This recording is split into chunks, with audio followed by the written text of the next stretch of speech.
Hello, Alan, thank you for joining.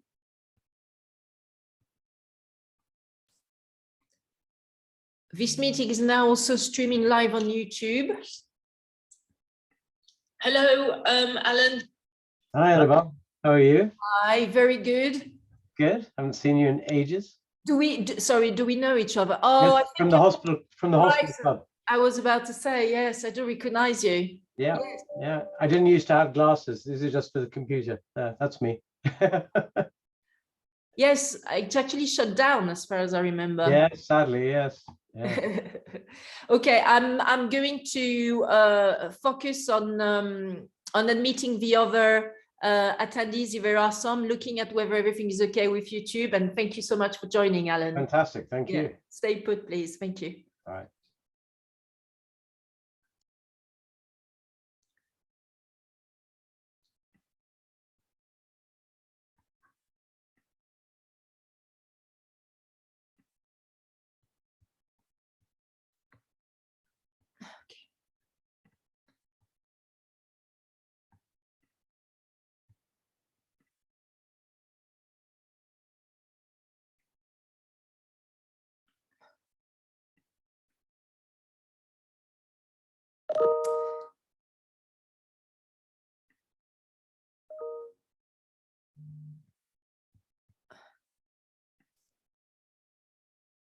Okay, so I think we're going to get cracking since it's 5:30, and I see that some of you have joined directly on YouTube Live, and so let's get going. So the first point I wanted to discuss today in relation to exhaustion of rights is what is the current state of play in relation to exhaustion of rights and parallel imports post-Brexit.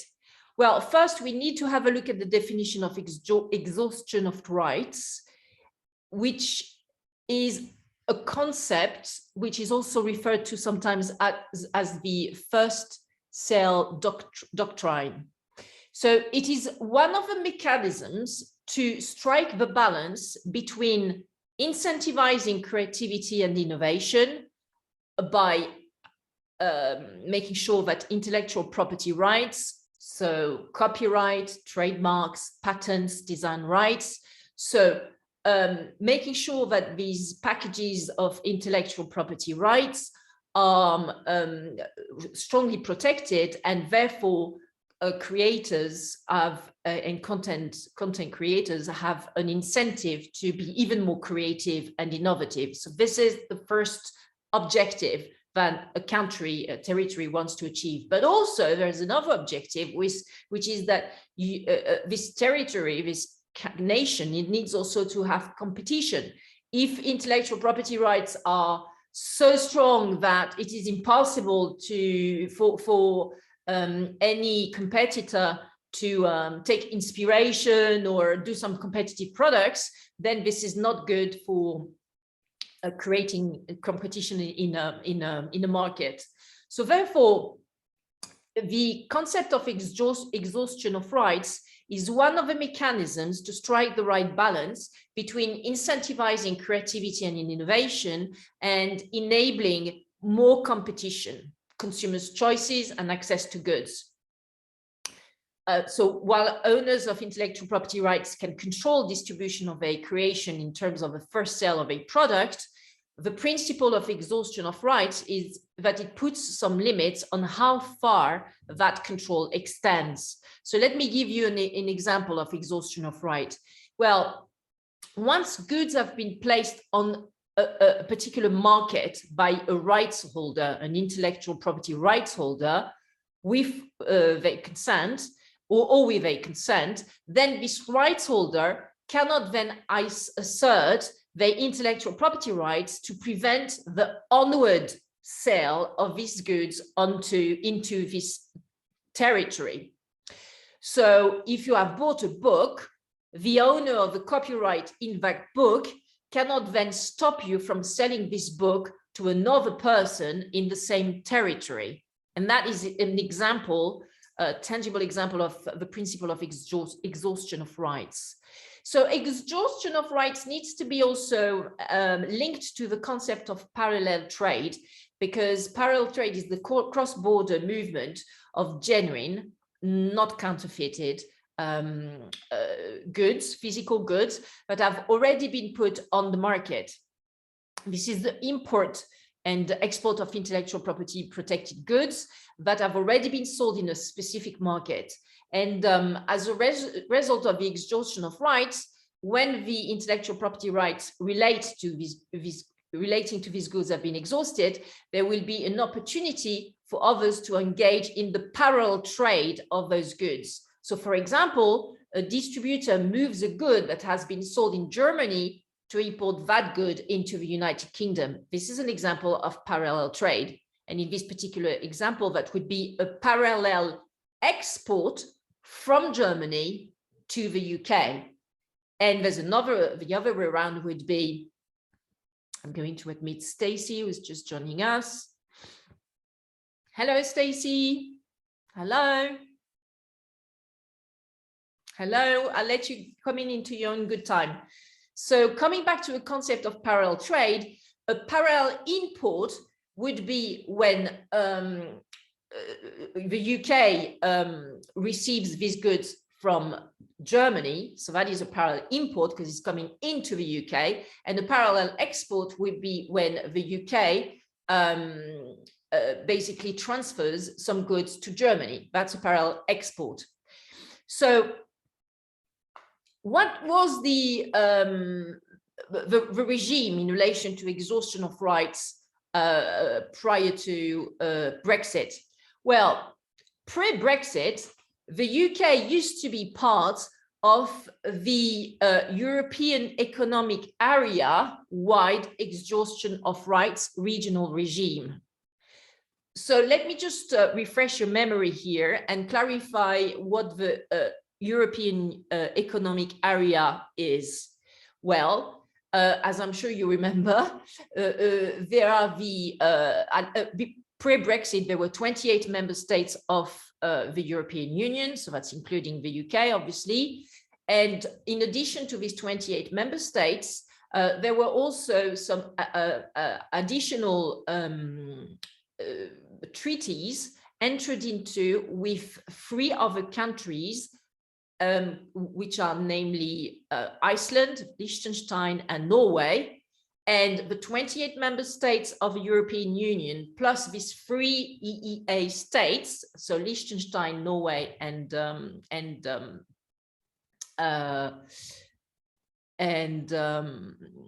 I'm missing one that I just told you, but I'm missing and Iceland, sorry, they create the EEA.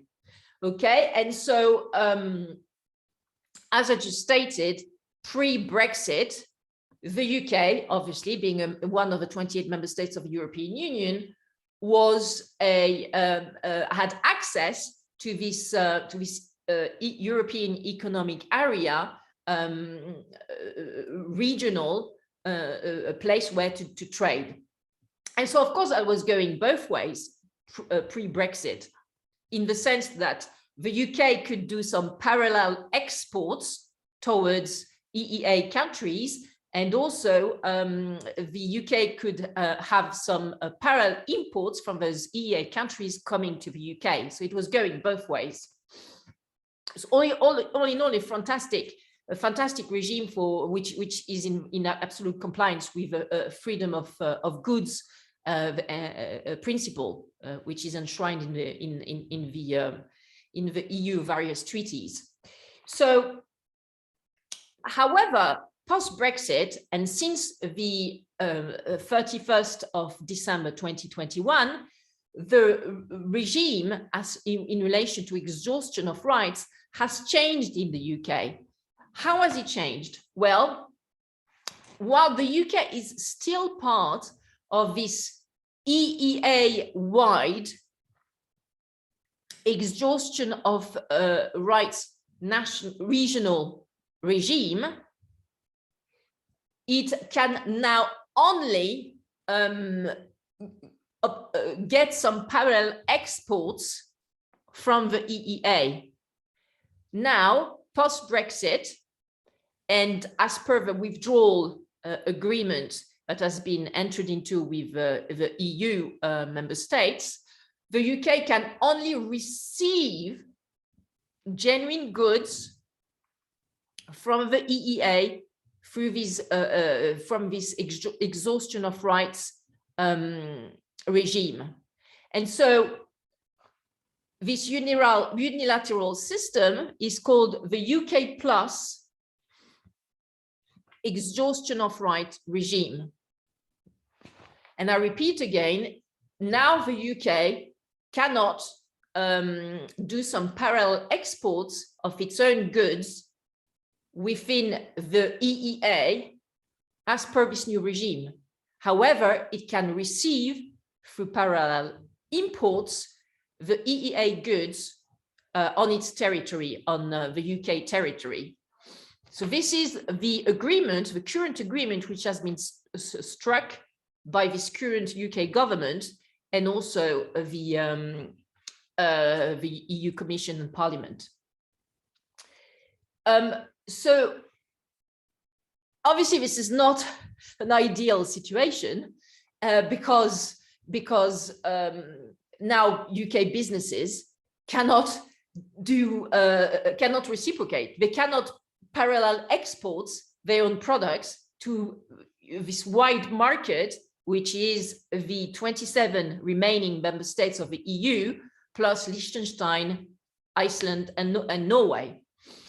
So the UK government has decided to instruct the UK Intellectual Property Office, the UK IPO, to basically conduct a consultation with UK businesses on this new exhaustion of rights regime and how the UK government could potentially change it to make it more attuned to the needs of UK businesses. Because at the end of the day, the UK is no longer a member state of the EU, therefore it can decide as a free agent, so to speak, to change the paradigm in relation to exhaustion of rights and parallel trade. So how is that effort going of changing the paradigm, and how is what's been happening with this consultation? Well,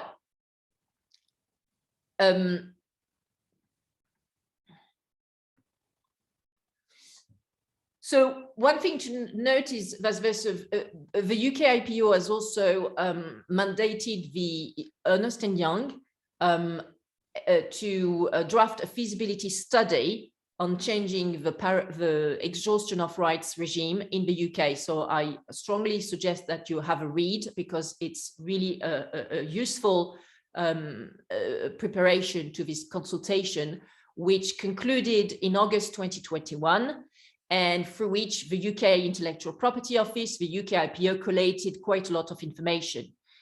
So 150 respondents responded to the consultation, which is not a lot, to be honest. I'm sure the UK IPO was expecting more traction, more feedback from UK businesses on that consultation, but only 150 replied.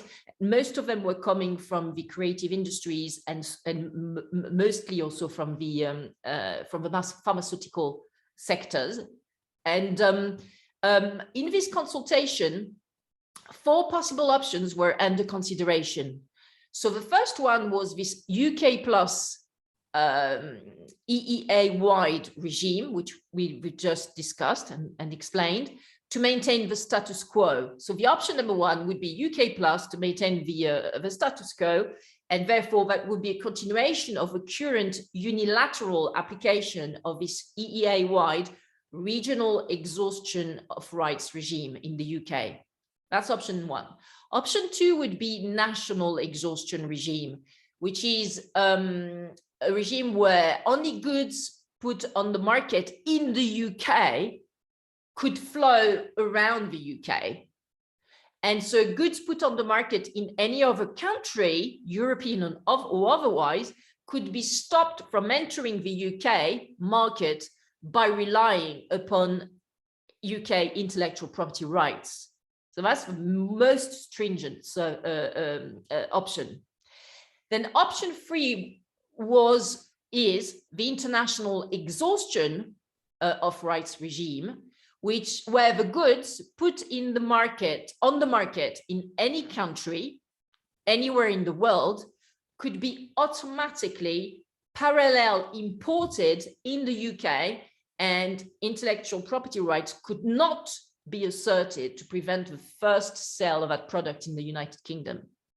So this is in strict, like in complete opposition to the national exhaustion regime. That would be the other end of a spectrum, where it's actually completely free. As soon as a good has been put on the first market anywhere in the world, then it can enter the UK.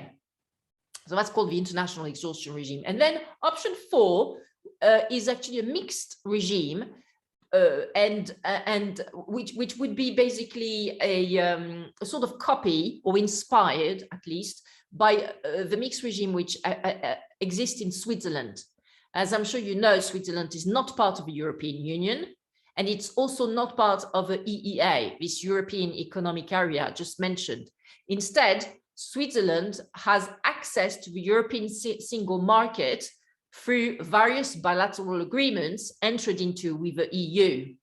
And within those bilateral agreements, Switzerland has actually decided to put in place a mixed regime of exhaustion of rights.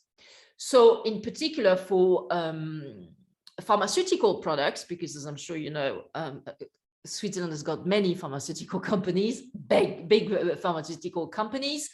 So for pharmaceutical products, there would be a sort of national regime of exhaustion of rights in place. So only those pharmaceutical products put in Switzerland, on the market of Switzerland first, could actually circulate freely around Switzerland. But for other goods which are not pharmaceutical products, then it's actually a sort of UK plus, like it's the equivalent of a UK plus regime which applies, which is that the EEA goods can enter Switzerland. So this mixed regime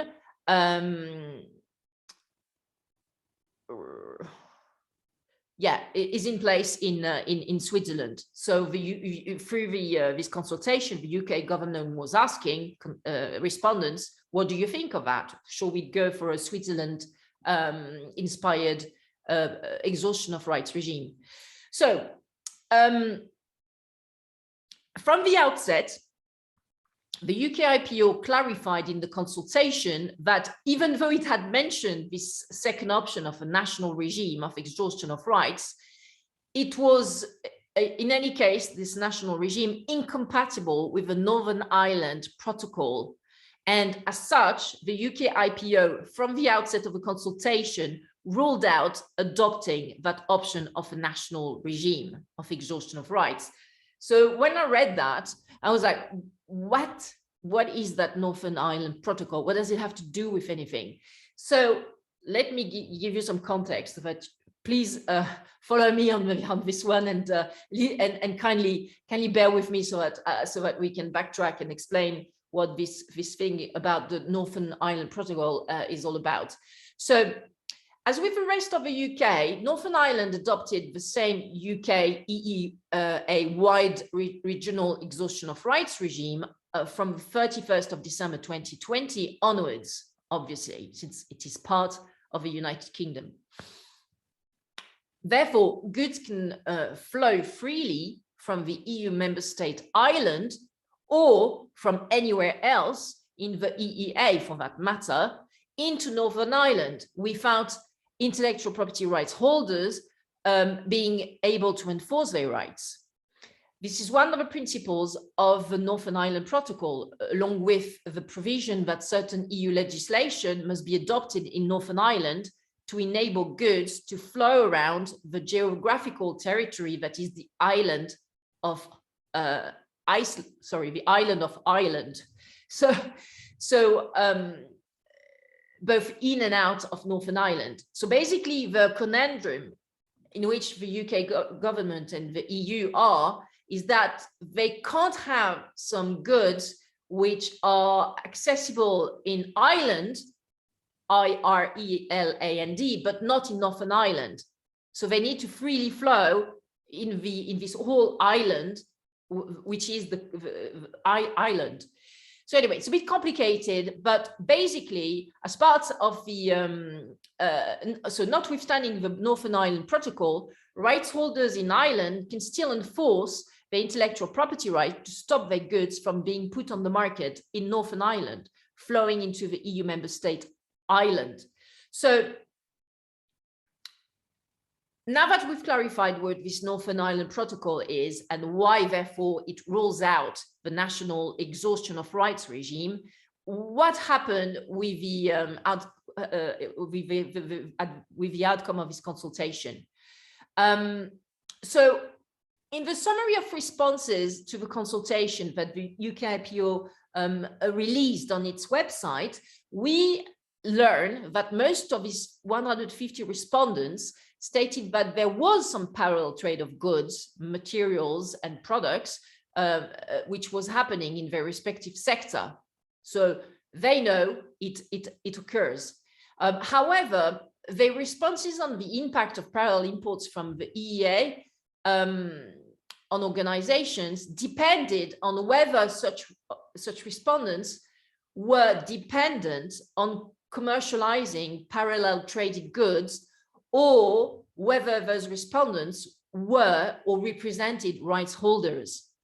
So for these respondents who were commercializing parallel traded goods, such as pharmaceutical distributors in the UK, for example, they commented that parallel imports from the EEA benefited the organization because they contributed to a greater choice of suppliers to source goods from that could in turn be made available to customers at different price points. And in fact, the NHS, as you can read in the Ernst & Young report I mentioned before, the NHS makes great use of this flexibility by sourcing a lot of its products from the EEA.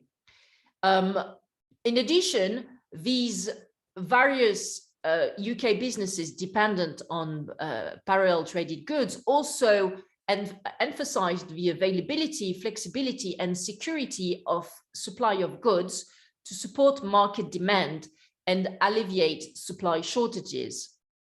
And finally, they also thought that a competitive market, especially in intra-brand competition among suppliers of the same branded product, encouraged price convergence. So these were the respondents who were pro exhaustion of rights and parallel trade. And then there were the other category of respondents to a consultation who were either the right owners or representatives of right owners, holders such as brand owners and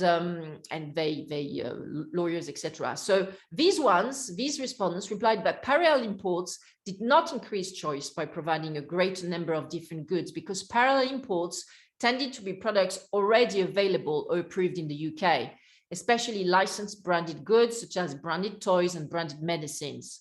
Also, weakened supply chain resilience due to fluctuations in supply and cost, making demand forecasting particularly difficult for brand owners, was one of the downsides of parallel imports, and according to them, to this category of respondents. And also, they thought that parallel imports did not always drive competition for the benefit of a consumer, but mainly benefited distributors and resellers. So, as you can see, there was really a dichotomy of responses depending on which interest these respondents had at heart. I think that to get to the crux of this consultation, what is interesting is that the consensus was we would prefer to have a national regime of exhaustion of rights. This is what most respondents said.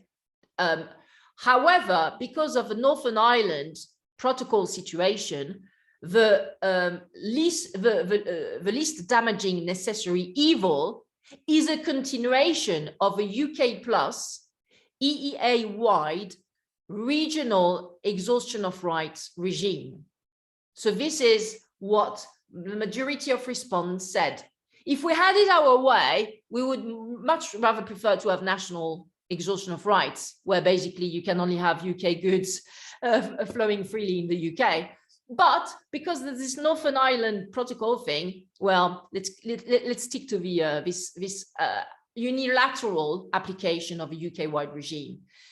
So this is where we stand right now. This is the current state of play. And these are the findings of a UK consultation I just mentioned. So how has the UK government reacted to that? Well, by doing nothing. They just shelve the consultation. I see some of you actually laughing. They just shelve the consultation and issued a statement on the UK IPO's website saying further development of the policy framework must take place before the issue is reconsidered.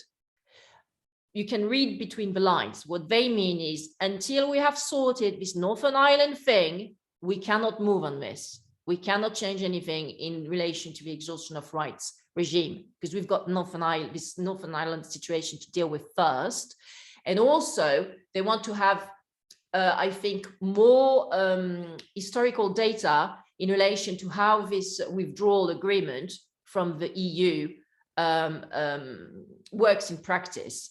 I think that the UK government is still thinking that it's quite early days to change anything in relation to the exhaustion of rights, because they have more pressing matters to deal with, some priorities which are more important, such as dealing with the Northern Ireland protocol situation, and also making sure that the withdrawal agreement is executed in a smooth manner between the UK and the EU. So where does where does this leave us? Residents in the UK, people who live in the UK, and also want to make sure that the UK remains a competitive and trade-friendly and exports-focused nation. What can we do? What is the future in relation to this exhaustion of rights regime in the UK? Well, at the moment, my take is that the UK plus regime is inappropriate for the UK, because it is only a unilateral application of the EEA-wide exhaustion of rights regional regime. So while EEA countries can actually freely send their own goods into the UK, well, the reciprocal is not correct. UK businesses cannot free flow their own products to the EEA, which, as I'm sure you know, is a massive market. Yeah, it's 27 member states of the EU plus Liechtenstein, Iceland, and Norway, and also Switzerland. So as a consequence of that, more than 400 UK businesses have actually relocated from the UK to the European Union. In my article that I released last week on exhaustion of right, there is a link to an excellent article issued by a Scottish newspaper on this point. So either they've completely severed ties with the UK and moved to the EU, or, as I anticipated they would do back in 2016, just after Brexit was voted, just after the Brexit referendum was released, they actually set up a manufacturing plant or a subsidiary in one of the 27 member states of the EU, where they could basically manufacture the EU goods. So this is one of the consequences. But think about the cost of such a system. This is very expensive for, rent-wise, accounting-wise, etc., etc. But why does the UK accept this situation of this unilateral application of the EEA-wide regional exhaustion of right regime? Because it is trapped. The UK is not a strong manufacturing country. It's not like Germany, which, is a fantastic country in terms of exports due to the quality of its goods, and also the longevity and the efficiency of its German goods. So the UK has, all in all, quite a weak manufacturing sector, and a lot of UK businesses, and also customers, of course, rely on materials and products coming from the EEA to either create their own products or consume them. So the UK is not in a position to bargain hard with the EU and with the EEA, requesting right now the reciprocity of this EEA-wide exhaustion of right regime, because there's no bilateral trade agreements in place between the EEA, the EU, and the UK for now. So while the UK, as I said, is extremely reliant on all these imports of goods coming from the EEA. So my take is that the UK is getting all the disadvantages of a post-Brexit situation and none of the advantages. This situation cannot go on forever. I mean, in a very trivial manner, I can already notice that now when I order some goods on Amazon, and lots of them come from Europe, like the European Union, they don't come from the UK, they're not sourced to me from the UK. Now they take 3 or 4 weeks to arrive, while during the two lockdowns in 2020 and 2021, I received them in a week, even when they were coming from the EU. So we customers and residents in the UK, we can already see the delays and also the additional cost that this Brexit situation is incurring without having a proper bilateral trade agreement in place between the UK and the EU.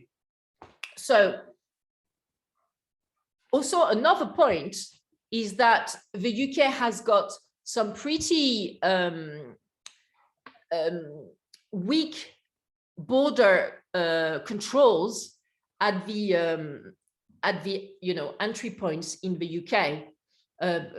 For example, a few weeks ago, the Court of Justice of the European Union sentenced the UK to a very hefty fine. The amount is not set in stone at the moment, but we're looking at several billions of euros apparently.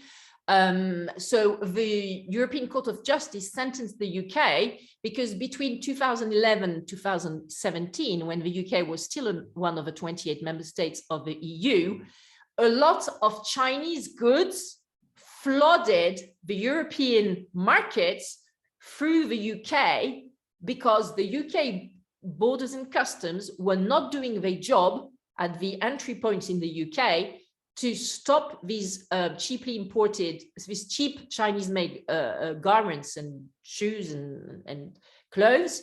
And they were not also collecting the correct amount of custom duties, VAT, and other charges on these imported Chinese goods.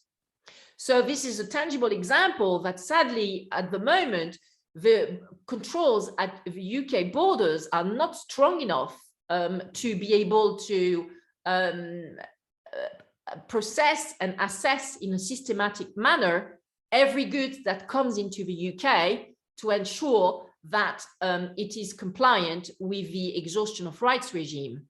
And so this is even more true with rights which are protected by copyright, not by trademarks, because copyright is not registered rights, so there is no database of copyright. Therefore, how can a custom official know that it has to seize these books sold by Amazon and which enter the UK from the EU because the right owner has not provided the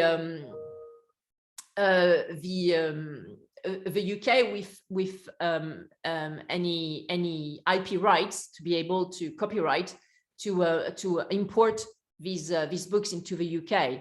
So these basically these weaknesses, these structural weaknesses in terms of a weak manufacturing sector. I mean, don't get me wrong, the UK has got some wonderful qualities, especially in terms of the strength of its services. The UK is a fantastic exporter of services and also digital goods. But in terms of products, in terms of tangible physical goods, then especially if you compare it to other players like Germany, China, or the US, the UK is not is a weak manufacturing country. So I think that it is important for the future of the UK that the government and the other stakeholders and just be able to do an assessment of their own strengths and weaknesses, and also come back to the UK, to the European Union authorities as soon as possible, because the situation cannot go on for a long time. So revert back to the EU officials as soon as possible to start negotiations for a bilateral trade agreement between the UK and the 27 member states of the EU. It is imperative for the UK to start those negotiations as soon as possible, once it has, done its assessment in a manner which is impartial of its strength, its weaknesses, and also made its list of priorities of what needs to be achieved through such future bilateral trade agreements with the EU, and then gets working as soon as possible. I really don't think that the approach of the UK government, which is, let's take a wait and see approach, in particular in relation to this exhaustion of rights issue, because we've got all the time in the world, and also we want to have a bit of distance with, what's happening in Northern Ireland, and also with our relationships with the EU, with all the fishermen issues and stuff. No, they can't wait. It is a matter of survival for the UK as a powerhouse for international trade, to really hit the ground running and start doing those negotiations for a bilateral trade agreement with the EU as soon as possible. Let's not forget that when Canada did the same, went through the same process with the EU a few years ago, these negotiations went on for almost 10 years, right?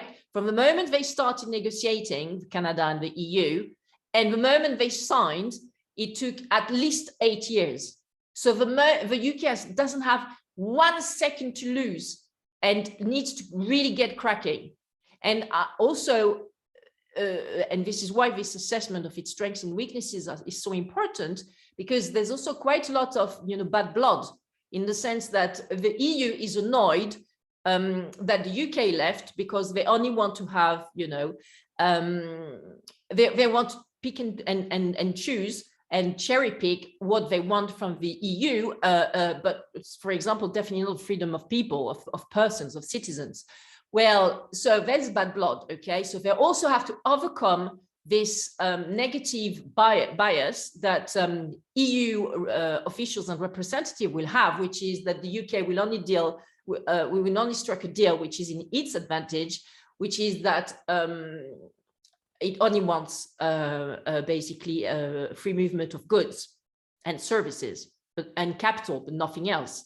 So there's a lot of work to do here for the UK to position itself in an astute and strategic manner in order to regain its position as a strong basically exporting country.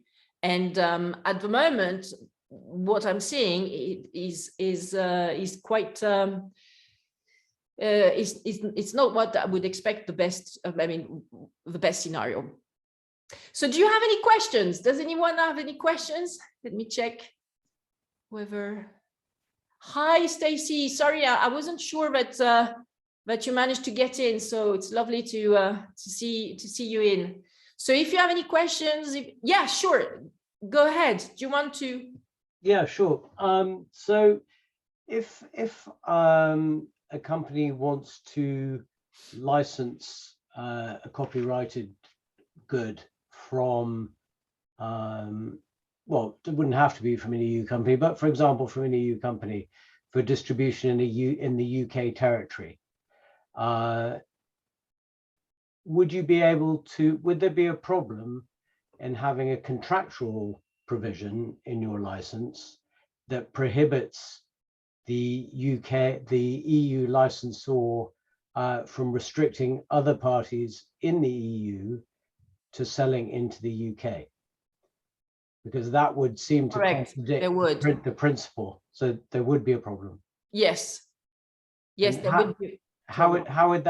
So you couldn't have a separate contractual restriction? Well, basically, it would be difficult for this counterparty to stop some third parties from parallel importing its products in the UK, because as I explained, the UK Plus regime is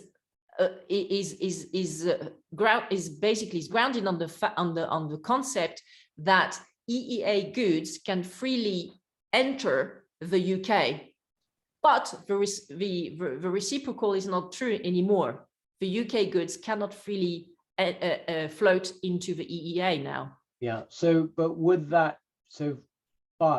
the EU licensor be able to restrict its licensees in the EU contractually? So yes, of course. Contractually, it could actually basically go against, like, decide to actually, go against the default scenario, which is that parallel imports from the EEA to the UK is completely legal, and therefore that no EU rights holder could stop its goods placed on the firstly on the EU market from entering the UK. However, in the scenario you mentioned, you said other people, so I wasn't sure whether these were like third parties who had nothing to do with the. Yeah, so if they had a contractual relationship with the party, they could stop them. Yes.